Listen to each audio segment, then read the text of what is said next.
I was sitting outside with two other guys, and we were just in the capital city, Pyongyang, and we were looking at everybody just doing their normal lives in the city. And one of them goes, I can't believe all these people are going to hell. Welcome back to Across the Table, where we are starting conversations that matter. And today we're doing something a little special for you all, and we're sharing our stories, our personal stories. That matters for us because that's how we've grown so close. And I think we're hoping that it matters for you, that you can get to know us a little bit better, and then also that we can encourage you to share your stories as well with other people that you want to be closer with and have better relationships with. So first, we do have some announcements for you we're excited about. One in particular, I guess announcements plural probably isn't the right use there, but one that we're really excited about, and Corey will fill you in on that. So we have a short film that we are currently working on. We are supposed to film in March, and the casting call has just been posted on Backstage. It's called the short is called Missing. So if you go on there, it's not Missing Files. That's just what it's called. I've made that mistake several times, but that's actually the name of it. And if you are an actor or an actress in the area that is looking for some work, it's not big budget, it's not anything major, but it's something that's going to be quality, and we're really excited to make it. So if you are interested, go ahead and send your application on there. All of them come straight to me, so I'll look through it. Just send a headshot and your resume, and we'll go from there.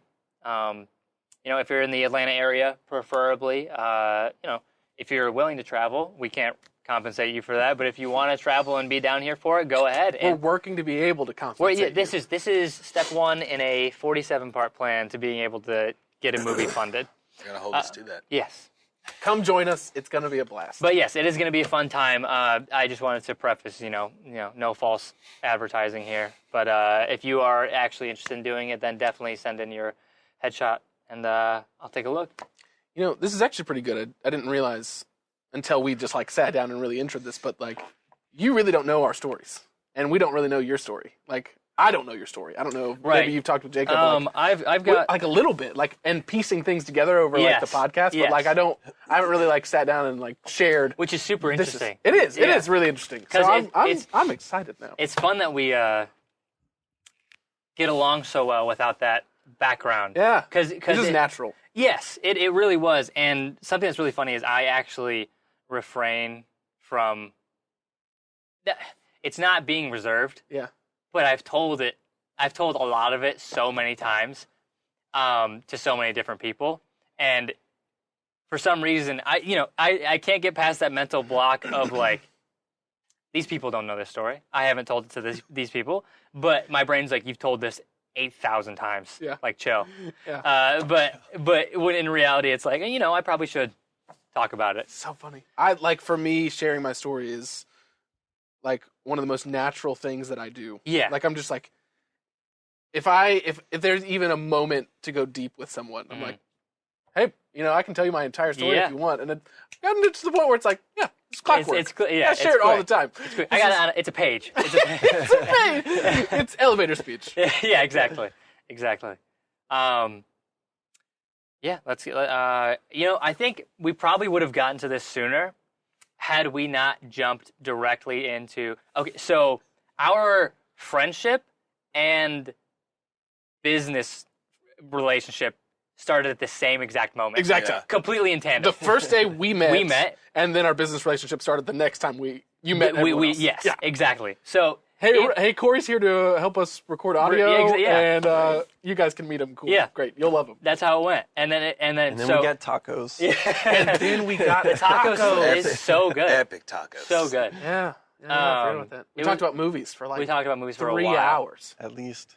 It was a fun time. And had our business relationship not started at the same exact time, we probably would have gotten to this a lot sooner. Yeah. But Very fair. For the most part, it was just exactly in tandem. Just jumping right in, man. Yeah. We're on a path. We are. And you're just Full right there steam with ahead. us. You're just got along good.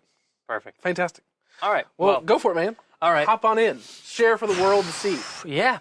Now, the goal is now you won't ever have to share your story again because it's on video. Yeah, exactly. I'll just just everyone's refer like, to hey, a- I want to know more about you. But, hey, listen, I'll send you a link. Can you Seriously, imagine going to a meet and greet and just being like, here you go. It's a YouTube link and skip to 3 minutes in. Shout out to Ben Irving from who was working on Anthem. Which Okay, yeah. I've been talking to him. He's incredible, by the way, which is hilarious for other reasons. But we were just talking back and forth on Twitter, and I get to the point where I'm like, how did you get started in video games? He goes, hey, it's kind of long. And I guess we're texting. This is a little bit different situation. It's kind of long. It's on this podcast if you want to go listen to it. Oh, that's awesome. And I listened to it. I thought, this is incredible. What a great way to just be like, hey, that's already... It's pretty solid. Yep. So now, here you go. Here we go. This is your out. Yeah, now at a party, I just got to bring like a projector to parties. 88,001 times you will share your story. Yes. Here's the Here it one is. that's recorded. Here's the one that matters. Alrighty. Man, I guess I'll start with where I grew up. A little bit of background. I am from Grand Rapids, Michigan. Born and raised there. Lived on a lake with my parents and my grandpa in his house for a couple, the few first years of my life, and then we moved to Connecticut, where my sister Abby was born. We lived there for a very short period of time, but in that time, that's where she was born, which is always funny to think about because we've spent our entire lives in Michigan, and she's just not from there, which is crazy to me. It's funny. Why did you move to... That's where my dad's parents lived. Okay. So we lived where my mom's family lived, and then we moved to Connecticut to be around my dad's family, and then quickly moved back this way. But it was, and then my sister Peyton was born a little bit after that, and now I've got a sister Charlie. So I'm the only boy. I'm the oldest. I have an older stepsister. That's some background. That's where I'm from. But my story really starts with filmmaking, and I hate to, when you're asked what your story is, you're inclined to talk about, yourself and your upbringing and all that stuff. And mine is sort of, what's important to me is synonymous with my career, which is what started, when did I start filmmaking and all that stuff. And my first film premiere was in 4th grade. I asked my teacher, who, I'm so blessed to have had some great teachers throughout my years, because I switched from, so my mom was a teacher. She taught at a very small Catholic school, and I went there because she taught there. That's where she, out of college, that's where she got her job, so I went there. And we moved in after 3rd grade. 4th grade, I'm in a new public school where everyone's already friends, stuff like that, crazy. Had I had a not great teacher, probably would have been a terrible transition. But I had a fantastic teacher, Mrs. Boersma, who was amazing and supportive and all that stuff. So if I remember correctly, I don't actually know. I know she was an amazing teacher, but I don't remember I think I showed this in 4th grade. It was 4th or 5th. Either way, I stayed in from recess. I brought in my family's camera because I didn't know what editing software was. I didn't know what 4th grade, sure. 4th grade. You're recording onto this little Sony disc. Yeah. On the and it doesn't go into a PC. Nope. You just only play it back on the camera. So I made stop motion videos with my Legos. Nice. I do remember that. For ages. So that's when I started. And what I would do is, because I didn't know it, you edit in the camera. When you're a kid and you don't understand everything, you just go, all right, this is what I've got. So each scene, I wanted to have music, but it's stop motion. So what I would do is I had my dad's iPod directly next to the camera, and I would hit record and stop at the same time on both of them. So the music would play throughout the whole scene, but it was always synced up. Wow. And if I ever missed 4th grade, that's impressive. If I ever missed a click, I had to rewind to where I was and then play it again. And it was Indiana Jones was the Lego that I used. It was so good. It was great, and I had some. Oh man, even back then I was such not a diva, but I'm filming at the bottom of the stairs, and my family's talking upstairs. And I'm going, quiet on set! I can hear you talking in the background. I'm gonna need silence. So phenomenal. I made tons of them. But my first premiere was in 4th grade when I brought my camera in, plugged it up to the TV. I stayed in from recess to make sure everything worked. All the kids came back in from recess. My teacher was like, "All right, he's got a movie for us," and I played it. I don't remember how it was received. Didn't get any feedback or reviews, but it was awesome. And that was the first real time I had showed people what I did, and I was like, I was hooked. Yep. So it would take a while for me to realize that it was a genuine career path that I could do. So for the longest, it was sort of like if you were outside looking in, or if it was a TV show and someone would go like the Truman Show. Like if I was growing up and someone was like, "What's this kid gonna do when he grows up?" They would say, "Okay, TV, film, all that stuff." It was just where I was gonna end up. Yeah. But I did not see that. Yeah. So I was always on that path, but I never knew what I wanted to do. Started in 4th grade, kept going throughout all the way through middle school, and then high school hits, and I had my first, I would say, mentor talk to me about. I was in her English class, and she was like, "You should take MediaCom," which then it was the prerequisite to TV broadcast. So it's an invite-only class. You can't just go. Interesting. You couldn't go, sign up for it as an elective. Yeah. It was like MediaCom. You could just do that. TV broadcast, invited into. So I went and did MediaCom, and I did fine. And I've never been a great student. I didn't do work just to work. I don't know. There's some part of my brain that just did not understand, like, okay, it's an assignment, but like I don't care about it. So yes. And bless Mrs. Hammersma, because she saw in me what Welcome to the South. You just said, bless someone else. Oh yeah. Sorry. He didn't use it the proper way though. No, it was a little bit different. Bless your heart. Bless your heart. Bless your heart. Bless their heart. No, but yes. that's not what genuinely I mean. bless them. But genuinely, yeah, she was like, thank God. Yes. Because she was like, you should do this. You should go into TV broadcast. And because of that class, I'm where I'm at now. But that was one of the most fun 3 years. Like I did it every year I could. I had Mrs. Hammersma for every semester of high school, and she always pushed me to do better. Because there was one thing when you're not a great student is you bullshit a lot, and my life. Dude, you can get away with it in history. You can get away with it in science. You can get away with it in English. You cannot get away with it in math. A lot harder. It's a lot harder too. But I bullshitted every class because I hated. I didn't bullshit TV broadcast. Sure. I bullshitted every other class. And when I did turn in a video that was not 100%, she fucking knew. And she would go, "You're better than this. You can do better than this. I know you can do better than this." And there was always that push to do better. And I always really appreciated that. And that was just, if I could go back to any time for like a day, it would definitely be my TV broadcast days. Because that was, not to say it was the best time of my life, because it wasn't. But I would love to feel being in that class again. Yeah. Because that's what shaped me through high school. Okay, I guess I'll break this up into some portions. I guess I finished my starting filmmaking career. This is high school. I'll get into college, and then I'll get on from there. But in high school, if you listen to the podcast, you're not going to believe this, but up until my senior year, I did not talk. I was very reserved. I was in my head about making the wrong impression on people and being a bother. So I didn't talk.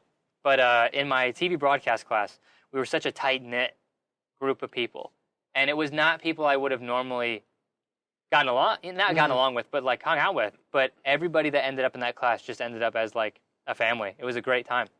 And by the time my senior year rolled around, I was basically in charge. Everyone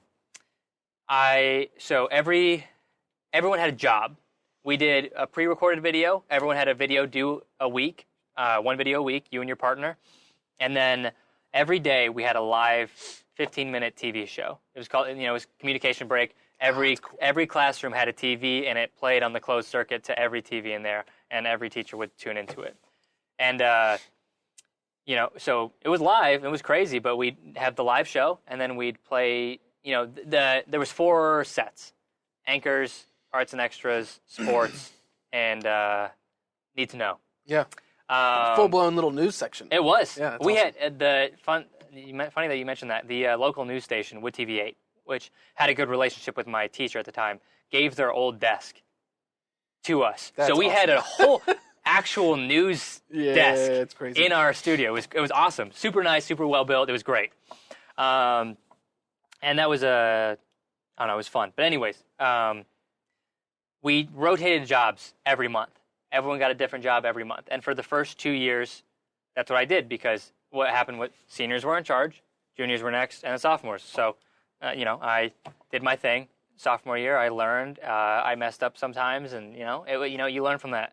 And then junior year comes around, and I'm starting to come into my own. And when the seniors graduate, they hand it off to me, and I'm in charge for the rest of the year. And then senior year rolls around. And not to say I ran this class, but I ran the live show. There was a couple other students that were much more organized at the time than I was at making videos. So they would make some really, really quality videos. That was always an even playing field. There was a lot of really good videos that people were putting out. But when it came to the live show, every month we rotated jobs. And for my entire senior year, I stayed director. No one else did it. And it was just... It was in that moment. It was a that blast. You knew, yeah. It was so much fun. Every single, like the adrenaline from going, all right, do this, go, like calling every shot, playing every video. And it was just the most fun. And I felt so, I'm so thankful for that, because it was just awesome. Yeah. There's nothing like live TV, like doing it. And even if it's on a small classroom size, like circuit, and everyone in my school watches it, it was still awesome when you had a good show. Mm-hmm. And I always loved that, and that's what really solidified my choice to go into filmmaking, was doing that. And I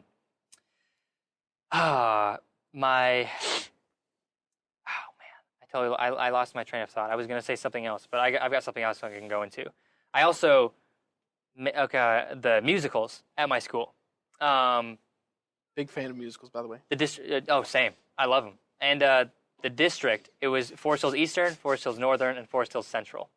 And they all shared this place called the Fine Arts Center, which is a really, really nice theater where all the high school,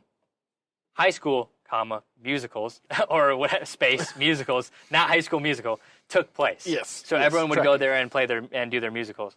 And they had an awesome, awesome booth where you recorded it. You recorded the first night, and then they make a DVD of it, and then people can buy the DVDs and take them home with them.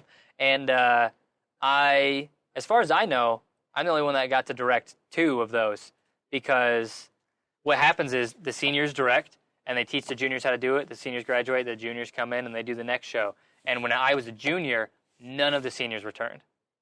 So they just they came and were like, they taught me how to do it, and they were like, all right, good luck, have fun opening night. So I was there for like a whole day of rehearsals. Yeah. And just watched the whole thing through. And then that night we did the first show, and that was so much fun.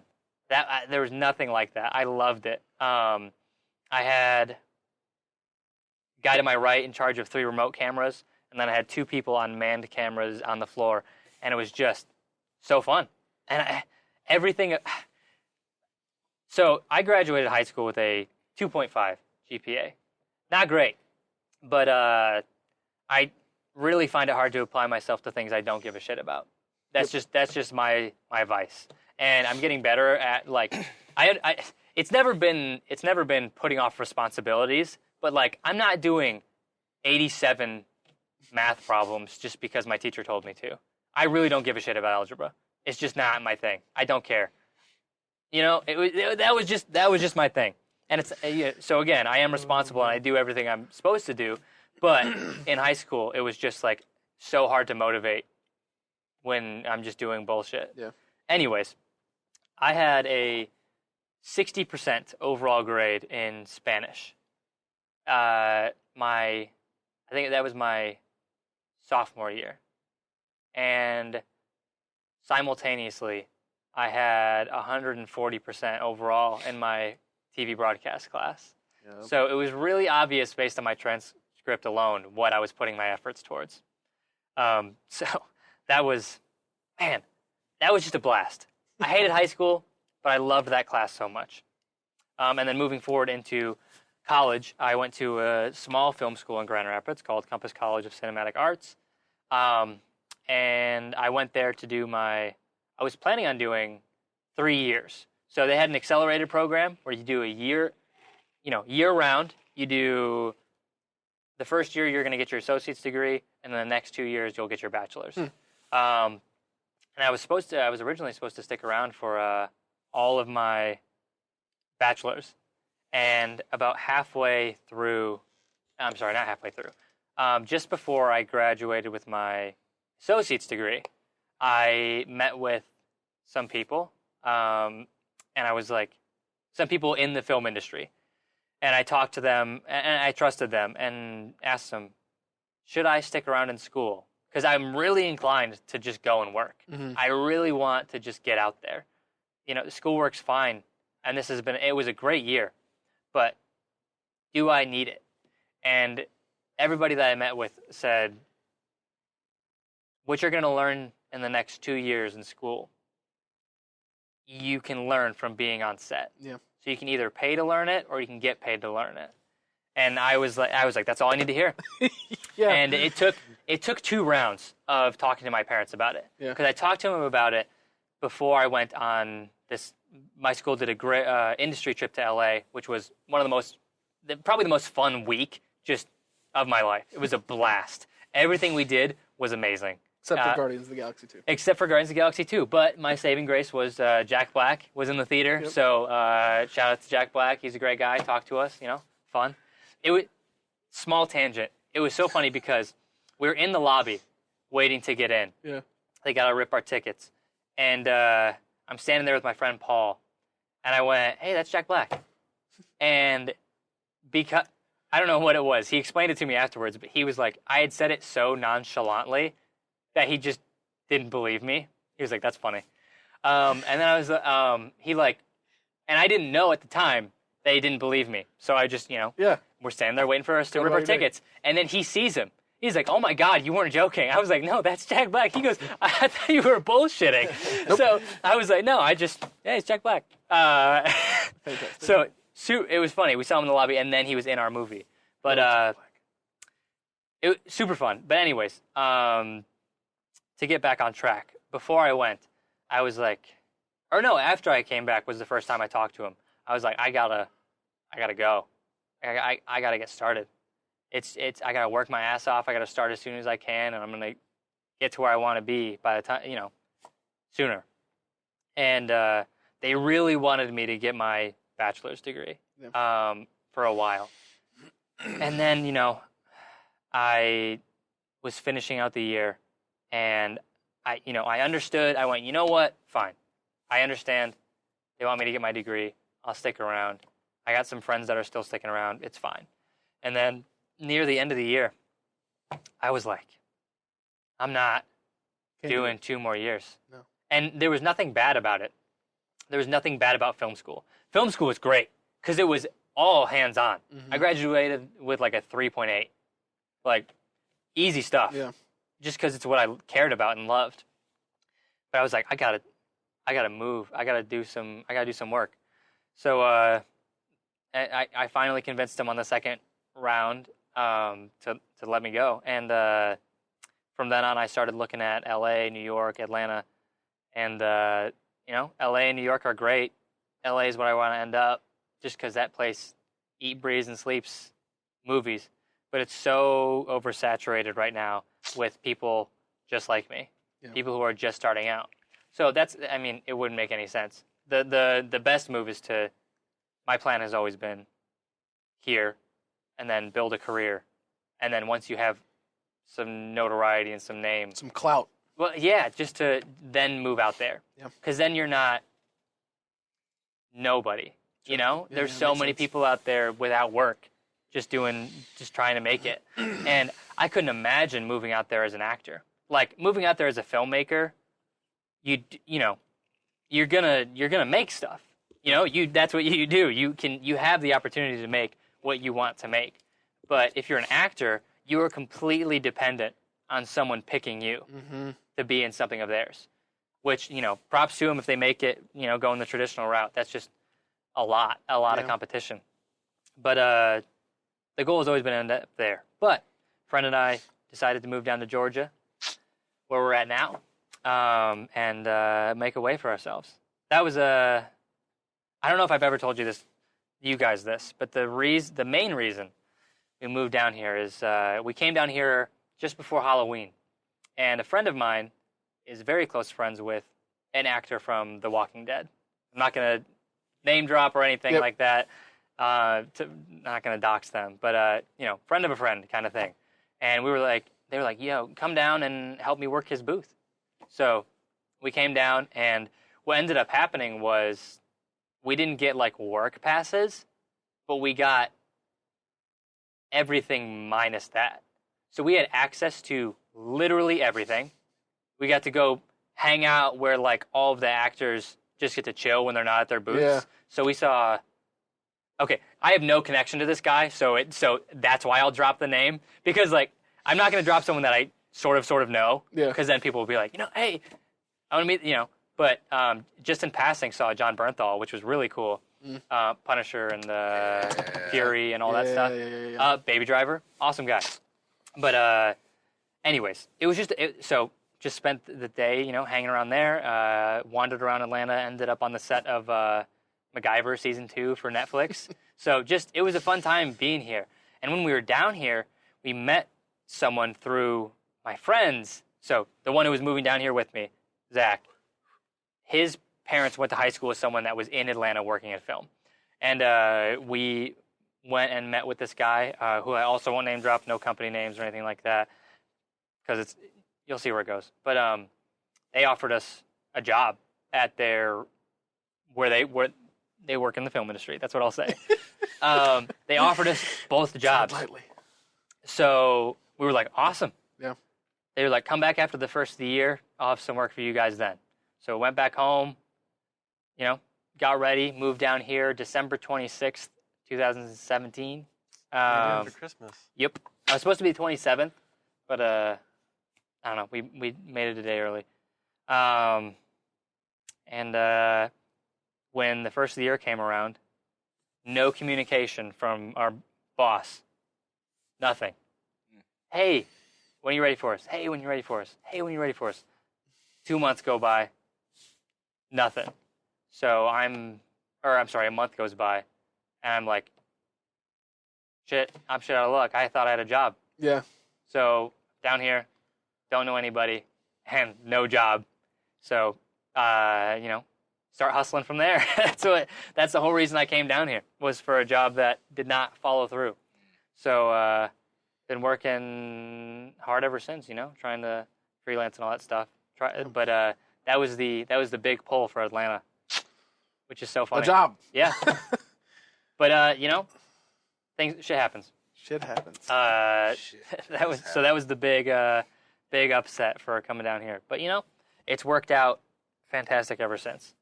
And moving forward, I'm really excited about, my career as a filmmaker. I'm just excited. Yeah. I'm excited for what we're doing. I'm excited for all sorts of work. Here, let me check my time. Okay, I'm at just about time for me to wrap things up. Good. But because we had a few I wish we had extra minutes at the Grammys music. Grammys is music. No, like their music that they play when somebody's making a speech that's too Oh, long. and they The really subtle violin yes. comes in behind And they're them. like, hey, leave the stage. Get off the stage. It's so great. It is great. But, I mean, I guess that's sort of my background without getting too into personally, which, I don't know, I guess I could have gone into that. But, I don't know, my who I am is really synonymous with my work, and I'm always working, I'm always excited to work, and I always want to work on something new and good and, I don't know, and fun. So I wanted to give that background to just a little snippet into who I am and why I am the way that I am. So yeah, I guess good. I'll wrap that up. Two things was probably the strangest thought about you is that you weren't talkative. Yeah. Like, and it's not to Yeah. say that you're too talkative now, like, but you just have an energy about you that it seems like you just fit in Yeah. and mesh and just get along with people. So it's very strange to think about. Yeah, that was a big, like, seismic shift from senior year in high school to college. Yeah. Is I switched from being really, really introverted, and it wasn't even introverted. It was self-conscious. It was I'm a burden to everyone around me, and then it totally switched to confidence and like I'm working on stuff that I want to do and stuff like that. And it wasn't a total change yet until after I moved down. A little like a year into moving down here was another really big shift into I don't give a shit what anybody else thinks. Yeah. You know, so there was two big changes from becoming super introverted to relatively. I'm still introverted, but like with more extroverted tendencies. Yeah. Literally, the second thing I was gonna say is like the way that I introduce you to other people, like when I'm talking, is I'm like, Corey just joined our team recently, and now it's been a little bit longer, but just joined our team recently, and he's a young gun director who's like one of the most driven people I've ever met, and I'm just super excited because I love his energy, and that's literally like my line for you. Like I'm like, that's Corey in a nutshell to explain to you who I'm working with and who he is. So it's great. Yeah, I love that. That's great. Yeah. So I think your story reflects that. Yeah. Yep, for sure. Yeah. Cheers. Yeah. Jacob, All right, is it me? lay it on us, man. Let's Welcome go. to the chopping block. All It's right. my turn to listen. Welcome to the chop. You have 20 minutes to convince us to invest in you. No, you have 20 minutes to convince us this friendship is worth it. Yeah, welcome to the Shark Tank. Yes, welcome to the Damn. Shark Tank, but for friends. Yeah, exactly. And for that reason, I'm out. for that reason alone. Yeah. 100% of the time. I just realized my mic thing has been on the table the whole time, and I can't decide if it should stay there or if I should move it. No, Well, man. now that you acknowledged it can go anywhere you want. Yeah, I feel like it's a safe zone now. Yeah. Yeah. Cheers. I'm gonna leave mine letting where it hang is right out. now. See, look, I always wear the sweatshirt with the front Yeah. pocket, so it just goes right in there. Yep. Good. Pocket I only have matches. one good. thing to say to that. Okay. Okay. Okay. I guess first off, I always find it difficult and weird to kind of like tell my story. I don't tell it that much. And for example, like I moved in with this guy right here a while ago, and He's pointing at me, Matt. yes, For the people cheers. Thank listening. you. Thank you. Yeah. And I don't know, how long did we live together? Like in the same room? 3 years, 4 Something. years. You're kidding me. You shared a room for 3 years? Yeah. I knew you guys shared a Dude, room. we were married. I didn't Literally. know. It was This is my 3 work years. husband. Jacob is my work husband. For everyone that doesn't know, like Jacob, and then he really got married, and I was like, well, I'm out. I divorced Jacob and married Hella. Did he at least give you half? No, he didn't. I'm I still took waiting. everything. I took everything. Where's my child support? Oh gosh. So, anyways, I do find it difficult and weird to tell. It took me a long time to share certain details, I guess, that I'm probably going to share right now with him, even though I felt like super comfortable, which was a weird situation because like I didn't really know you that well before we moved in. We had some So- crazy conversations. Yeah, we did. Anyways, moving forward, I think I wanted to like try and organize this because sometimes I can get like off track. So I was trying to organize what I wanted to say, and I think I'll start with just a story when So when I was about 7 or 8, maybe a little bit younger than that, I was attacked by a dog. It was like, felt like I should have died. But the story is I was at a friend's house who was a few houses down from my house, and his little sister had this little doll, was trying to get it back from their dog. Their dog was very aggressive. I forget what type of dog it was.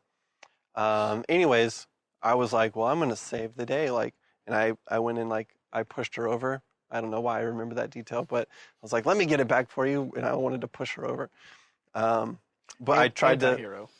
Exactly. Deadpool. Yep. Yeah. Yep. Exactly. Um, I'll do it, but it's going to cost you. I'll take yes. I'll get the glory, just so that everyone's.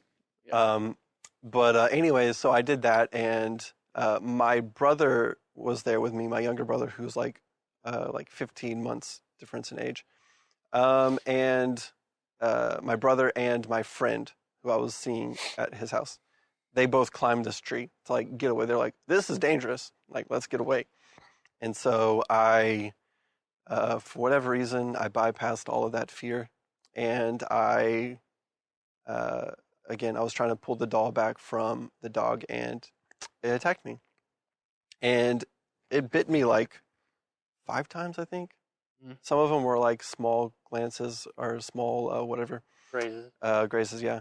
But it did interestingly enough leave me with a smiley face scar. So it's a little interesting to say the least. Yeah. But I started running away. And I remember there was this fence. It was one of those, not like our modern fences. They had like 3 slabs of wood, and then you had the posts, and it was just kind of like, it just fit in the little hole, and then it just fit in place. So I was like, I don't know if I should go like totally under, totally over, in between. And I remember getting to the fence, and I looked back, and the dog was gone. I was like, well. Okay, great. Like I thought I was going to die when I got to the fence. Yeah. And went over the fence, I think, or through it, whatever. And then my house was like one other house down. Walked in through the back door and screaming bloody murder, I'm sure. Yep. And then I remember went through the back door, got to the front door to go up the steps to be like mom or dad or whatever. And I got there, and then I just like blacked out. I don't remember anything else. And what happened was the dog chased me, but the neighbor who was like right there, apparently, I don't even know who this neighbor was, what she looked like, or anything. Unsung hero. Yes, exactly. She was gardening. She just had a water hose and was watering her garden, and started spraying the dog because it was chasing me. I was like, well, you probably saved my life. So with that experience, I always took it away as kind of symbolic in the sense that like I survived for a reason. So I always kind of like had this purpose, not in a egotistical way, just like I was like, wow, I survived. Like I can do great things now. And like, so anyways, just to start with that, I think that's kind of a good reference point. So I have 2 brothers and 2 sisters. I am the 4th of all 5 children. So it was interesting growing up with a family like that. It always creates for something happening. You don't really ever get a lot of boring moments when you have so many family members. So, but where do I want to start from here? So I guess just going more into family life. I shared a room with my younger brother, and so we were very, very close for quite a long time. And I remember, for whatever reason, like I'll get into this later, but my brother had a hard time with like self-esteem, myself included, and so there was a lot of stuff there. He had ADHD, and So he got the little blue pills that just like changed him. And I got those as well, but I was like, I did not want to take them. So anyways, we were very close growing up, and at some point he started to kind of like distance himself. And yeah, it was tough because I didn't really know what was going on. I remember I'll go into a story actually, not a happy story, but my my brother, I used to pick on him a little bit, just like in a teasing way, not like physically trying to harm him, but In a like, brother way. That's in just in, what, a- yeah, in a that's just what they brotherly do. way. Kind of what you But expected. Yeah. he was very sensitive to it, and I, just being a brother, like I didn't really care. I mean, of course, I care now a lot, and but so I teased him for a little bit and found out that he was hurting himself, to say the least. And I remember my mom told me when I was going to baseball practice. I can remember like on the field going like, "Oh my God!" Like I felt like I caused it a little bit, so I felt very guilty, and so I'm very sensitive to like people's emotions now. And looking back on it, I go, "Well, yeah, maybe that's like one of the starting reasons like why I feel that way." But besides that,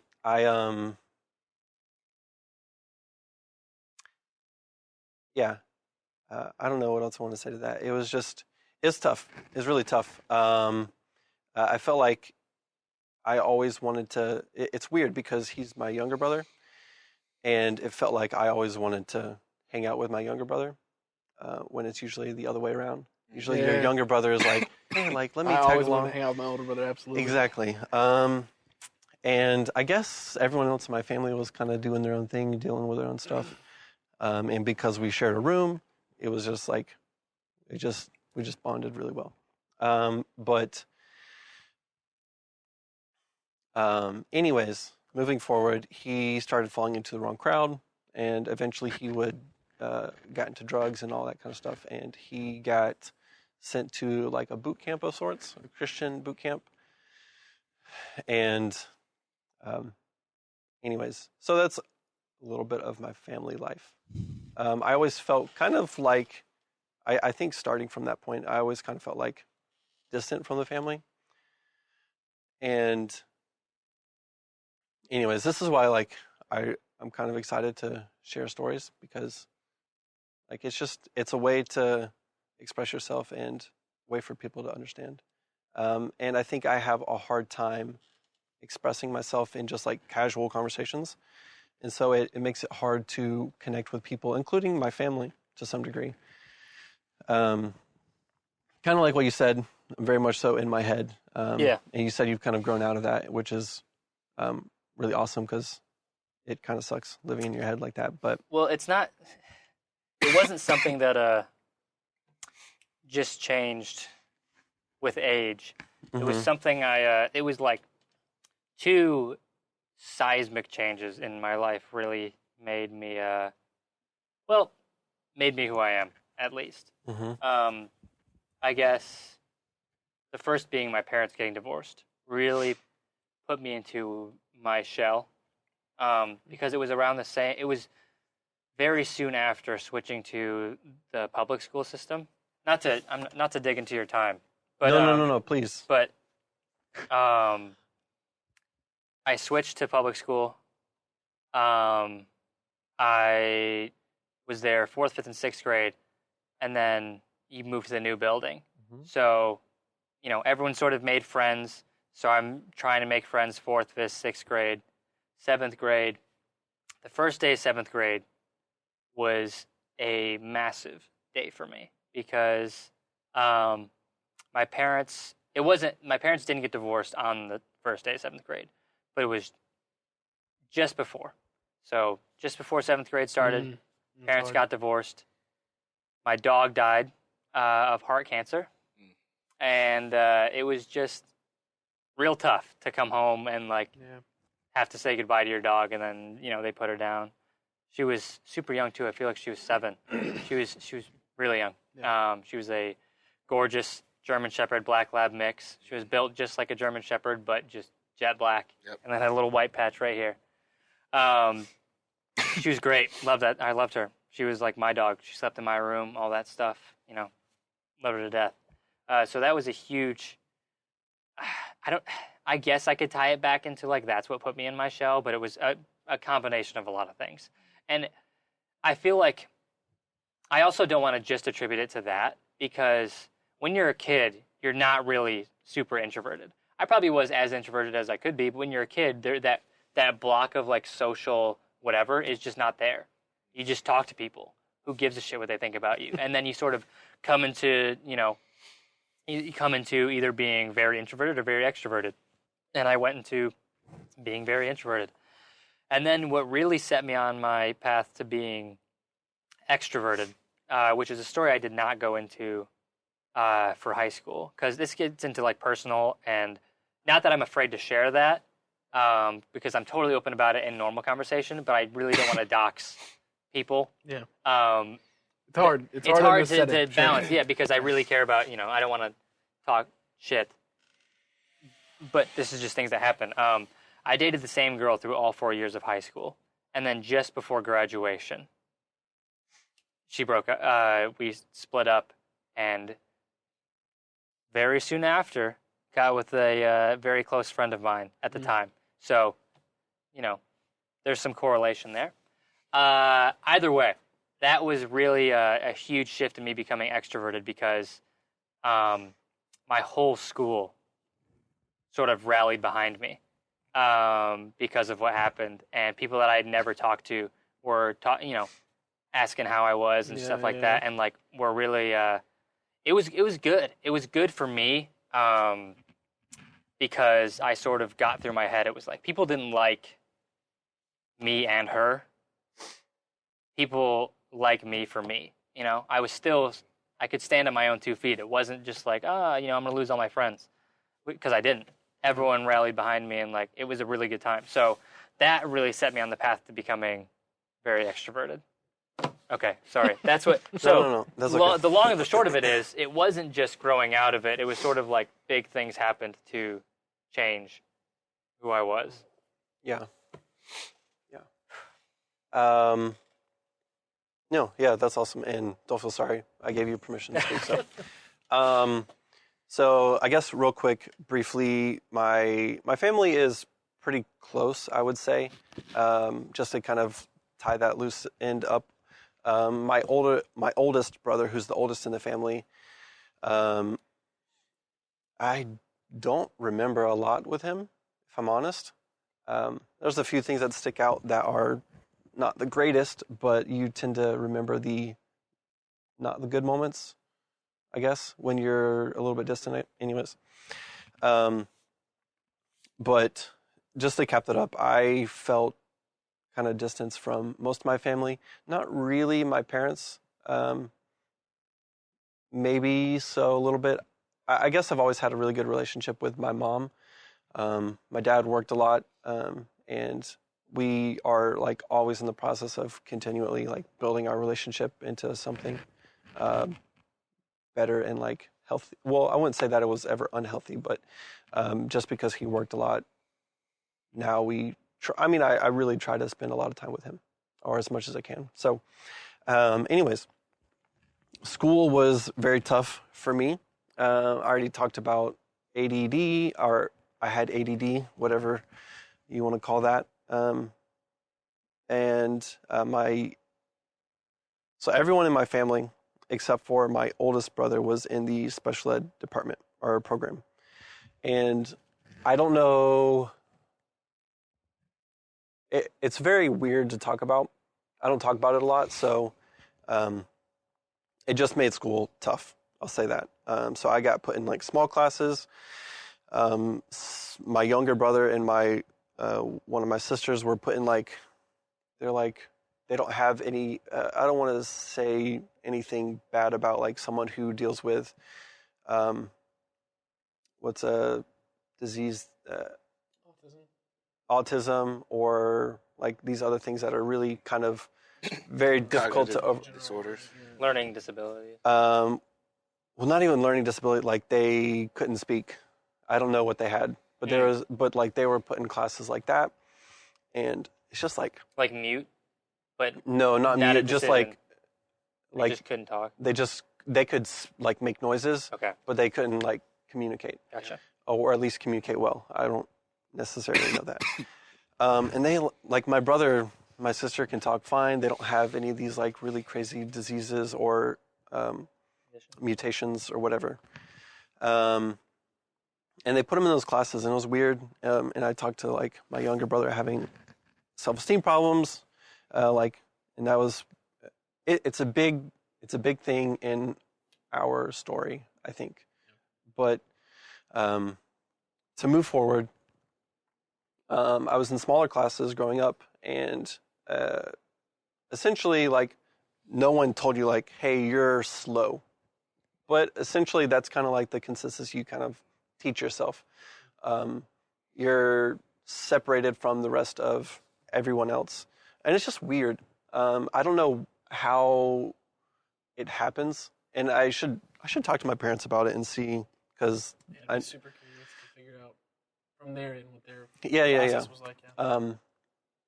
Anyways, you just work in an environment that tries to learn the same curriculum just at a slower pace, so you don't always get the same level of education, I guess. And anyways, it caused for a little bit of bullying, and again, it just I was moving into high school and in middle school. I was very introverted, very shy, very like, I'm going to sit in the corner of the classroom, like try and stay away from people, because I don't know, I guess in some ways I was afraid, just like what people would think. And I had friends. I had a few good friends, which I didn't really need a lot of friends. I still prefer having like a really close knit group of friends versus like just a lot of people that you just know. Seems very taxing as well. So anyways, shoot, where was I going from there? Okay.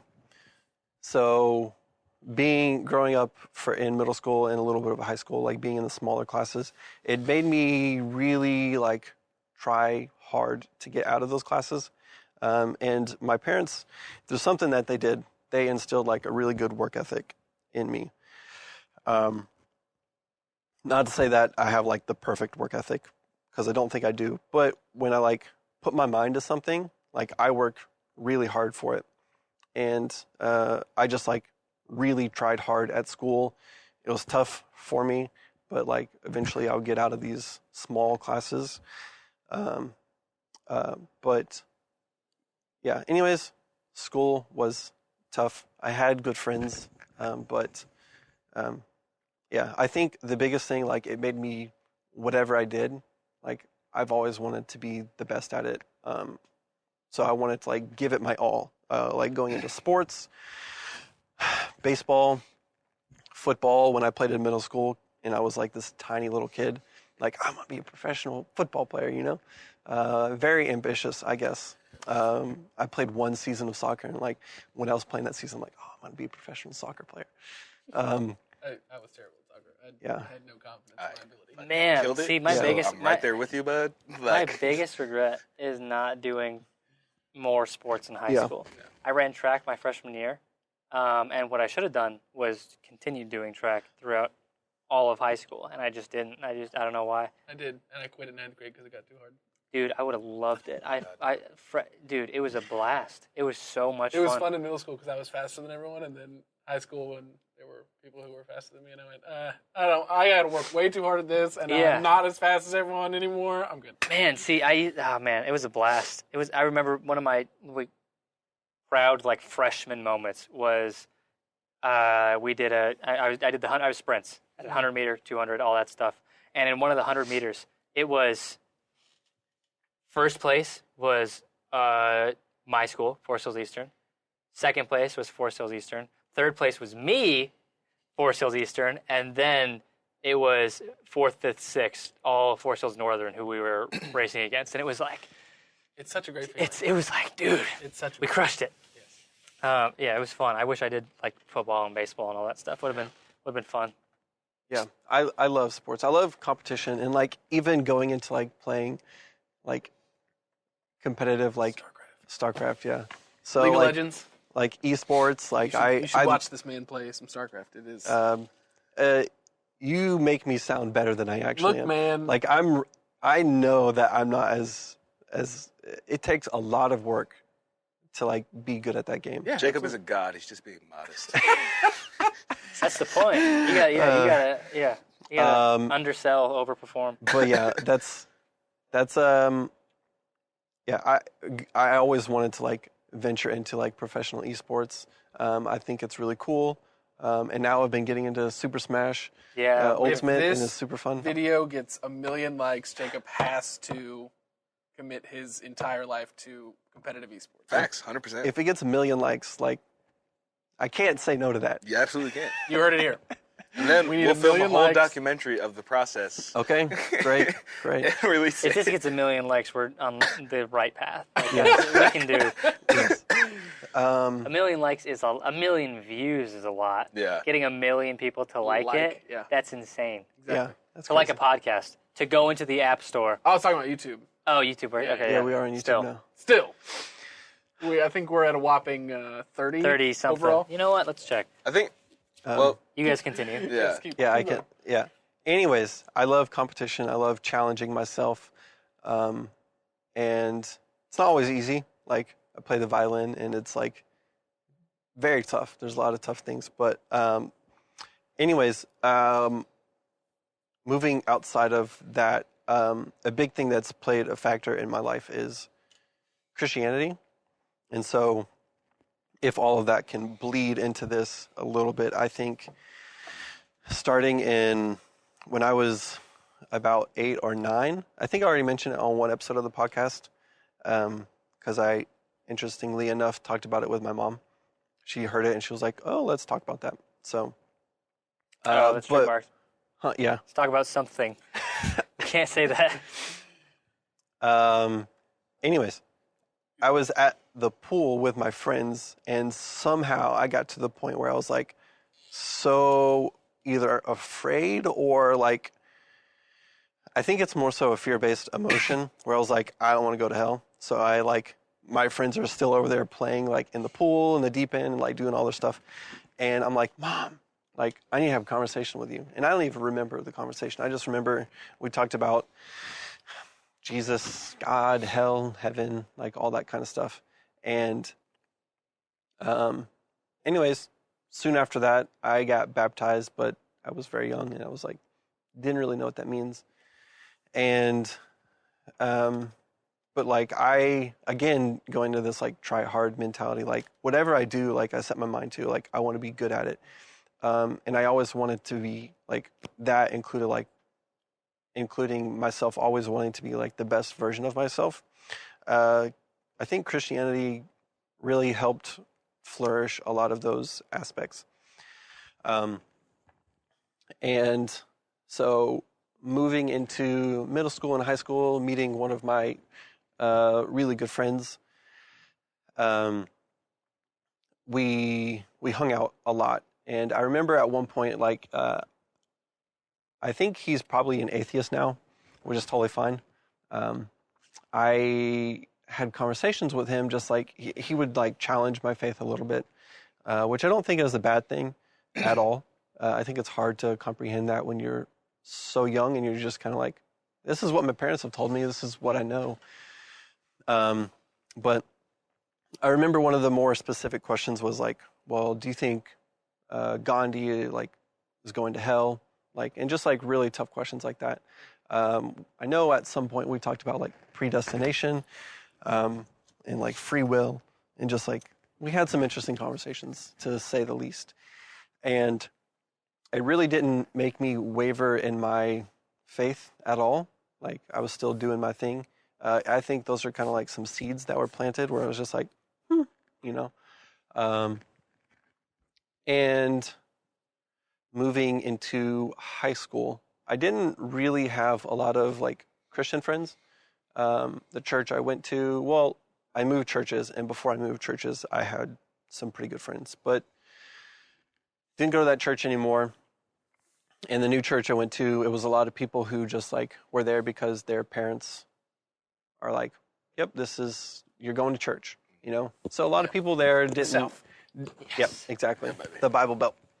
And so there was several people like that, especially in my grade. Not that they were bad people or anything like that. It was just like, I mean, we're all young at that point. Like, still trying to figure life out. You listen to your parents. Yeah. Exactly. That's what you do.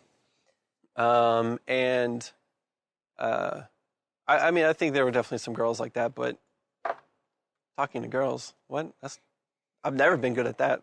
Still not good at that. That was a big stressor in high school for me. Like, oh my God, it's more specifically girls that you have crushes on. It's like, because I don't know. It was just like I can talk to anybody, but it's like it was. I don't know. I had this weird relationship with talking to girls in high school and middle school and all that because I messed up plenty of conversations. Well, because it was like because I had 3 younger sisters, I just got along great with girls. Yeah. So a lot of my friends growing up were girls, which was fine. But like there was such a fine line between being able to talk to girls that you want to be friends with and ones that you like. Yeah. It was night and day. Holy shit, dude. I cannot like agree with that enough. Yeah. Anyways, so church was interesting. Very Baptist church, so it was very much so like, what do I want to highlight in that? I don't know. They take the Bible very literally, except for like some things, and I'm like, it's weird because it's like they don't really like. So at some point, I went and I read the Bible. I was like, you know what? I'm going to try and figure this stuff out for myself. And at some points, it's like there's some crazy stuff that happens. Like, and I'm like, why don't we ever talk about this? Like, we only talk about the stuff that you want to talk about. That looks real nice and clean. But like why as Baptist people or as a Baptist denomination do we not like believe in miracles? Like we believe in miracles, but we don't believe in like, hey, I'm going to put my hands on you, pray for you, and like you're going to be healed. Yeah. They don't believe in that stuff. So like the very charismatic church, it's like awkward for me. But anyways, like I said, I got to the point where I was like, I want to like put my faith to the test and see like, I want to see what I come away with. And so it started with like I watched a lot of YouTube videos, interestingly enough, of people who would share their testimonies and like, oh my God, like you just have people crying. Like, and I'm like, I'm very skeptical. So I'm like, I feel like it would be very hard to act that out. And so I'm like, this seems like a genuine expression of like your story and like how you feel and how God affected your life. And so I watched a lot of testimonies. I watched a lot of like, I wanted to at some point, this is very naive, but I wanted to prove the Bible was right. And I remember my dad, he talked about some things, and it was like very much so like circumstantial evidence. Like, we found like remains of like Egyptian stuff in the, or Egyptian carriages or what, like at the bottom of the Red Sea, because, you know, Moses go to the Red Sea. Yeah. So I'm like, that's interesting. Like, let me look into that. So I looked into a lot of other stuff and didn't really like have anything super satisfying. It's like, okay, yeah, maybe, like, sure. But anyways, I got to the point where my oldest brother, he went out to Hawaii and lived there for 3 months, did this internship with an organization called Surfing the Nations. And so when I graduated college, I saved up money for a year to go out there and do this internship. And it was awesome. Like, I saw him come back. Like, he was this super competitive person, and it got the best of him in a lot of ways. he started treating some of his friends not so great, and I saw that, and I was like, whatever. He came back, and I saw like he was like really different, just like he had changed. And so I was very interested. And who doesn't want to live in Hawaii for 3 months, go surfing and like. That's like right when we started living together. Like, It was like you a left. year after. You left a year after. Yeah. Yeah.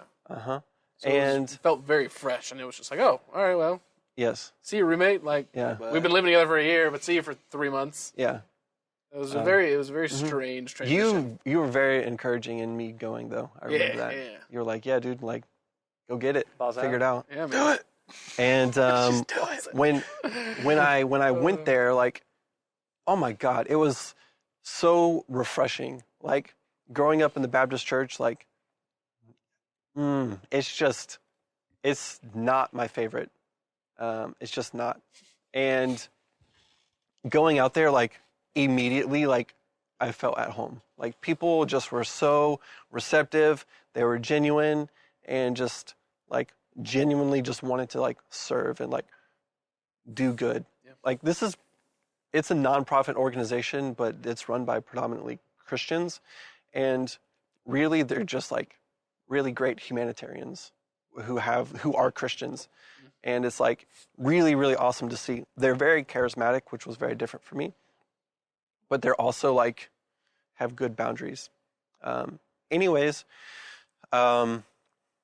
eventually I wound up getting baptized there. It was also great because they like opened up the floor for like, hey, what are your questions for Christianity? Like what do you doubt? What do you, like, just what do you have questions on? Like anything and everything. And so it was one of my favorite times, like just like learning from the people who just were in charge and who were very, very like knowledgeable and anyways. Another thing, and also that kind of sparks this whole conversation of sharing our story, is that we all had to share our testimony, which is another reason why I felt like we were so at home, like me and the other 32 or 31 interns. So we all had to share a story, and I love it. Like I love learning about people and like really getting past the bullshit and just like knowing who they are. Yeah. Like I live for that. It's so awesome. So I love like hearing people's stories, even though like I find it awkward to share my own sometimes. But those are just some things I wanted to highlight. So anyways, eventually I got baptized there again. And I was like super like, this is what I'm doing. But at the same time, I think there's this like voice in the back of my head that's, I don't know what to call it. It feels like doubt, or it feels like, I don't know if I fully believe it. So this like skeptical mind that I feel like I have to hold back a little bit. And I think over time, like it just kind of wore down on me. And like making my way back home to Georgia and just kind of trying to almost ignore this voice was very tough. Coming back, we don't have those open floors where it's like, hey, if you have like some doubts or some concerns about Christianity, like here's an open floor for that. We don't have that. Yeah, and it makes it really hard for people, and I imagine a lot of people struggle with certain things about the Bible and faith. And it just makes it really hard for people to express that and like move forward in a positive way. Anyways, I got to the point where I just really started like questioning like, what is this? And this is kind of like the slow burn for me. Right now, I've been telling myself that I'm this hopeful or optimistic, agnostic Christian, which is a big oxymoron. Like it doesn't exist. Like those things don't exist together. But like I so badly want to be hopeful and optimistic for like the message that is Christianity. But at the same time, I'm like, man, this is like really tough. And the moment in which it got really, really tough for me and all this stuff started to like snow pile on top of each other. So being a part of this organization in Hawaii, I got to the opportunity to go to North Korea, which was like really crazy. I was like, I don't know. I just felt like I really wanted to do it. Part of it was maybe a little bit selfish, like, oh, that's really, really a cool thing. Like, that would be a great story, you know? Part of it is also like really wanting to like build a good relationship with North Korea and this organization. And like maybe like we were taught very much so to like dream big and let God answer those prayers. Let him do the crazy things. Anyways, so I got to go there, and without going into all of that, it was a tough trip for me. I'm very much so like someone who likes to help people. So acts of service, I guess you could call it. And in North Korea, that's kind of like an insult. Like, you can't help people. It's like, oh, you don't think I can do it good enough. Anyways, I didn't know how to. I didn't know what I was doing there. I remember you coming back. You have these really, really extroverted is not the right word. These Existential. No. I'm surrounded by a lot of people who passionate and outgoing and very fearless. From the way you described it, they were very fearless. They were just going and doing a lot of what you... Yes, it's easy for a lot of the people on that trip to just like share anything and everything, like like they're great people, and I'm not trying to like say anything bad about them, but I just felt like I didn't fit in almost. And there was this one point in which, and this is the moment I've been leading up to, we were at a souvenir shop getting ready. We probably have a few more days left on our trip, and I was sitting outside with two other guys, and we were just in the capital city, Pyongyang, and we were looking at everybody just doing their normal lives in the city. And one of them goes, I can't believe all these people are going to hell. And I was like, it's just like, we have that conversation where it's like, well, all these people, like, what does God do with all these people who can't know about Christianity and can't know about Jesus? And I've always said, like, well, God and Jesus, like, however that works, like, you're the judge. You get to decide, like, who goes into heaven and hell. And anyways, I like literally shut down. I don't remember talking to anybody after that. And I was just like, I can't. I literally cannot. I don't know how to process this information. It's like, it doesn't make sense to me. And so I brought that home. Again, this is maybe a year or less later after coming back home from Hawaii. And this is kind of when like this journey of like moving into, I don't know, this deconstructed faith of a sort kind of started to happen. And so anyways, yeah, it was tough. It was really tough. I started listening to this podcast called The Liturgist, which was like probably the only reason like I held on to faith for so long. And even though like I still like grasp at it, it's just very tough. And essentially, there are two Christians who were heavily involved in Christianity, became atheists, and then came back to Christianity in faith. I'll say faith because I don't. Yeah, kind of. Yeah, that's the overarching theme. And so, anyways,